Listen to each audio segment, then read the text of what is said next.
Good morning and welcome to the week's pet pairing. Today I'm starting with a slightly earlier step in my procedure. We're just going to start from the very beginning, which is with eyeshadow base. I'm going to take my 24 eye base from MAC. This is pretty much the eyeshadow base I've been dedicated to in the past years. And today I'm going to try to be really efficient and actually film 2 videos because I have received my Hinoki set from Sonia G and I want to film a separate video on that. I don't want to mix the two because I think it will be like way too long and rambly for me to edit. Anyway, so that's the reason you're going to see me hop off for doing my blush, bronzer and highlighter. Now, since you guys seem to really enjoy the science ramblings from my previous video, I wanted to ramble today about another RI talk that I saw. I've been like going on and on about the Royal Institution talk on this channel for like a really long time. I just really enjoy the talks on that channel, and I watched this talk.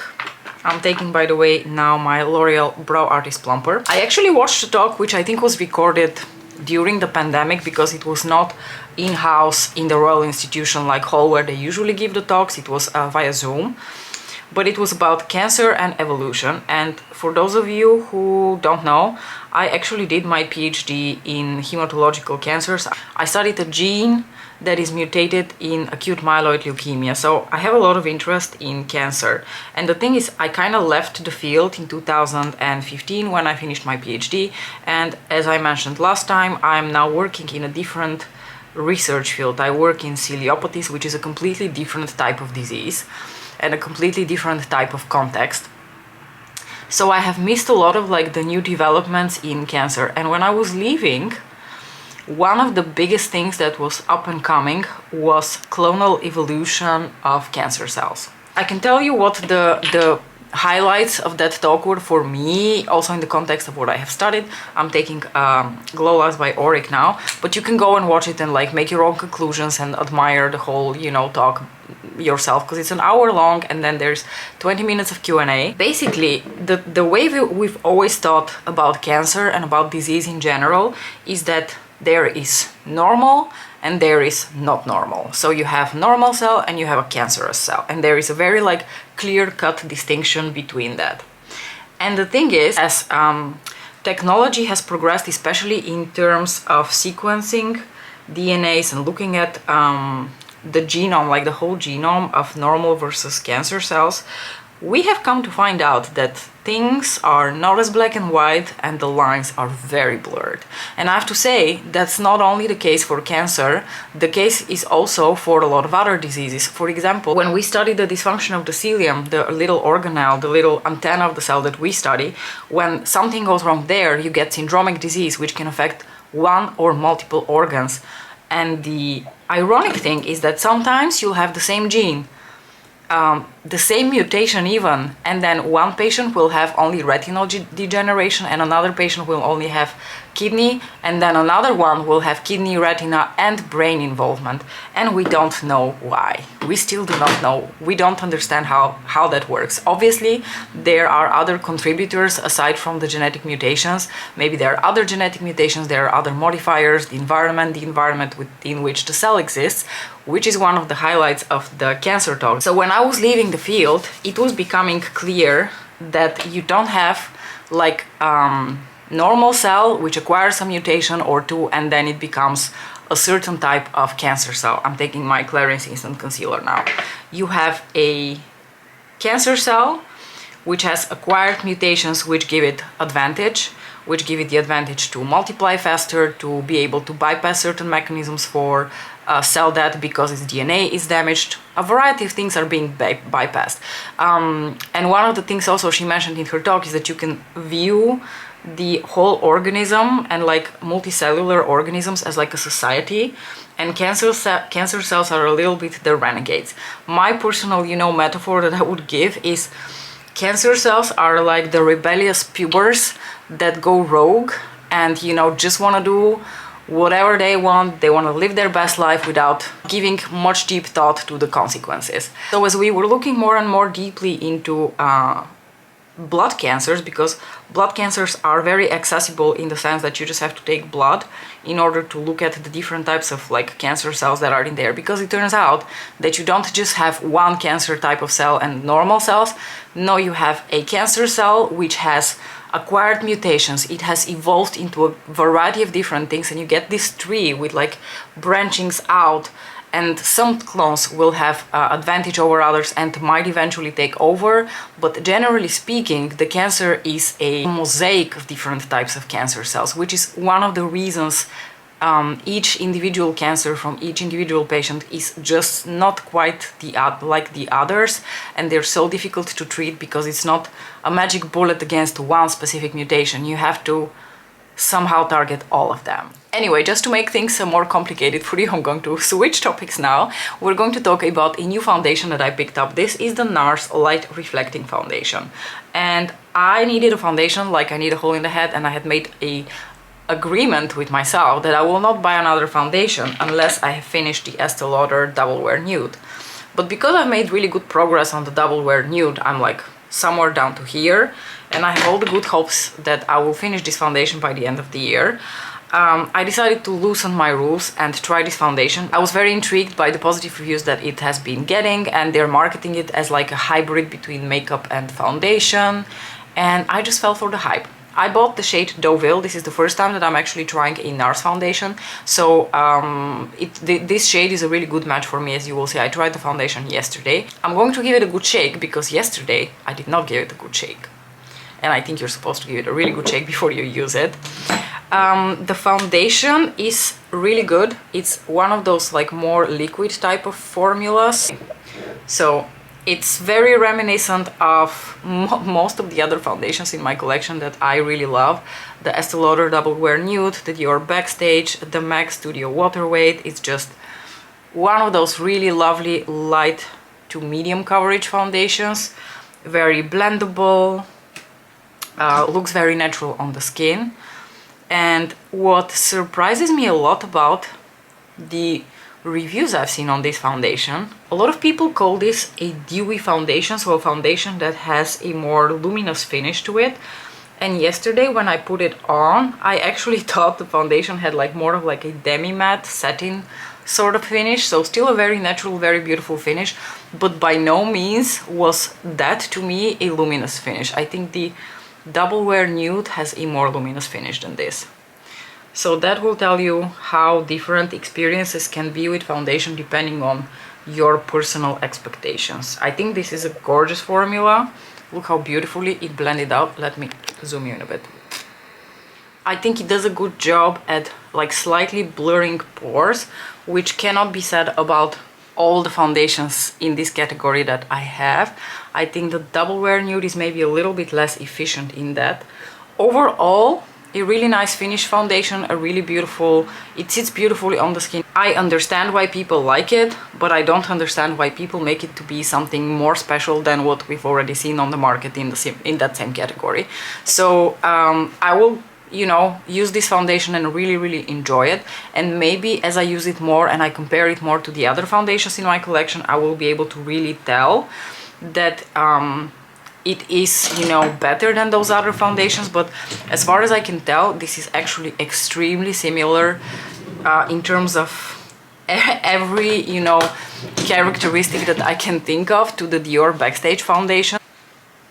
Do you have this foundation? Have you tried it? What do you think about it? What are your thoughts? I'm very curious. I'm going to hop out now to do my Hinoki set video, and I will see you in a little bit with my face makeup done. And I am back. Face, makeup and lipstick are on. So moving on into the eye look and continuing on our chat about that eye talk that I saw on the Cancer and Evolution. So like I said, when I left the Cancer field, it was becoming very clear that Cancer is not just like one or a few clones of cancer cells, it's multiple. I'm grabbing Statuesque from Pat McGrath as my first eyeshadow, by the way, just to carve out my crease.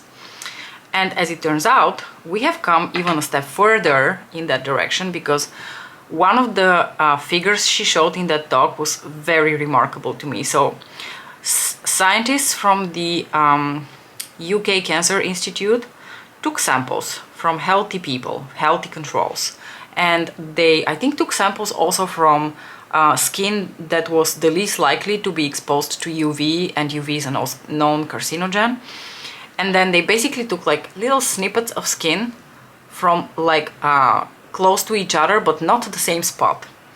And what they saw is that we are in fact a patchwork of clones that already have what would be considered cancerous mutations. And those increase over time. So when you look at a 20-something-year-old, you will see a few of these like clones which already bear these mutations. Between 40 and 60, that number increases, and between 65 and over 70, we have a lot of those clones which bear cancer-driving mutations. So it's remarkable that out of context, if this was a cancer patient, the scientists and the doctors would have concluded that they're looking at a tissue from a cancer patient, when in fact you're looking at healthy people who may never develop cancer, and yet they are a patchwork of clones containing cancer-driving mutations. So she made the point that we think cancer is a very common disease these days, but in fact it's not. If you think about the amount of those cells in your body being made constantly, which have a multitude of these mutations, you should expect that we are ridden with cancer and that we basically all die of cancer. Which, by the way, is probably going to be the case. I think if we lived long enough, we would all die of cancer. I think cancer is not so much a disease as it is a unfortunate consequence of multicellularity. So this point really like blew my mind, because I did not know that they had gone this far already, and they had looked also in healthy individuals. When I left the cancer field, they had looked in patients. They had seen these like clones which evolve just like, the little trees of evolution that Darwin used to draw in his books when he was developing the theory of evolution. And I knew that the mutation that we were looking at, for instance, was already present in people before they developed cancer. And it was not clear whether these people are going to develop cancer or not. But we knew that the mutations were present at a stage where there was no detectable cancer. And now, apparently, we are all mutants. You, me, all of us, mutants. A patchwork of mutations all over our bodies. But that shouldn't scare you. Our cells are extremely smart, and they know how to protect themselves against the cancer. So another thing she said, speaking of protecting against cancer, that really blew my mind, she showed this figure. Oh, before we move on to that, let me show you the next eyeshadow we're going to be using, which is going to be this beautiful shade from the Metalmorphosis 6-pan. This one here called Metallurgy, I think, which is one of the most unique and interesting neutrals that I've ever seen. I'm just going to take this on my jumbo blender from Sonia G.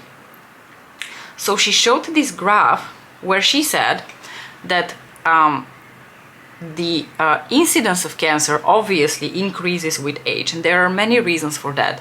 But she said it seems like evolution was like, you know what, I will put in protective mechanisms for the time that you are young, while you are in your childbearing years, until your kid reaches the age where they can take care of themselves, about 16 to 18 years of age. So that's roughly between 55 and 60 years of human existence. And after that, I don't really care anymore, and I'm going to basically not really make an effort to have these mechanisms in place. She really showed that there are seemingly active mechanisms protecting us from these clones taking over and becoming cancers until we are about 60 years old. And after that, it seems like those protective mechanisms just function less effectively. What I'm going to do now is take the tiniest bit of glitter glue, and I'm going to apply that here into the inner corner and a little bit all over my lid. Maybe to your disappointment, today I don't plan on putting anything super sparkly on the lids. I just plan on letting that Metallurgy shade shine. So I'm going to apply the tiniest bit here over top of the glitter glue, just so it's more intensely metallic. And in the end of her talk, she made this statement, which I really resonated with, and it's been something that I've also really thought about at the time when I was working in leukemia. She said that we always like to think of cancer as a disease that someday will be treatable, that we will have cures for it. And something that I had suspected all along, and I think she made also very clear, Cure is probably not going to be something we're going to achieve, not in anytime soon in our lifetimes. Management and like prolonging life, and hopefully good quality life, is what we could strive for at the very best. The next quad I'm going to go into, or the next eyeshadow palette, I'm sorry, I'm going to go into is the Nocturnal Nirvana quad, where I'm first going to take this gold shade and put it through my inner corners, and then, for the fun part, I want to do a purple liner, so I'm going to do this one as a liner today. So I'm just popping that here in the inner corner. I think this specific gold, because of its tones, is going to pair very nicely with Metallurgy, because it's not too yellow. It has a little bit of like neutral tones to it. So anyway, I highly recommend that you go and watch this talk, because it was so interesting, and she also has written a book about it, which I might consider purchasing in the end.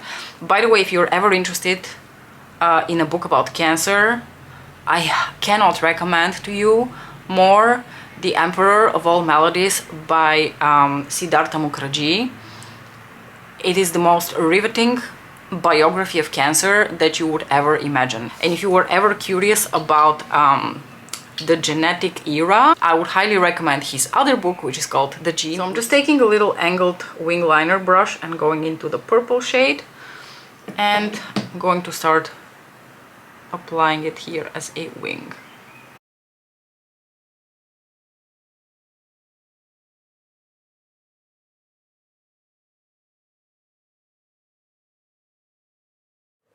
I'm also going to apply a few strokes with my brush Spritz with Fix Plus, just so hopefully I get a bit more of, you know, intense purpleness to show up. I like the smokiness that I achieve with my dry wing, but I also want just a tiny bit more intensity along the edges of the wing. I'm going to keep it simple on my lower lash line. I'm just going to go back into Metallurgy and apply that here along my lash line. I'm just going to keep it light. I don't want too much of darkness on my lower lashes. Alright y'all, this is the look for today. Subtle yet a little bit fun with the addition of that beautiful purple wing. I hope you enjoyed the look and all of those ramblings that I had about that RI talk. I hope I didn't make your ears bleed. On my lips I have a Fair from Lisa Eldridge, just in case you were curious. I think it fits perfectly with this look. Now, I'm really late for work, so I'm going to leave it at that. Let me know how you enjoyed this look. Let me know if you have any other thoughts about the topic that we discussed today. As usual, thank you so much for watching, and I'll see you in my next video. Bye!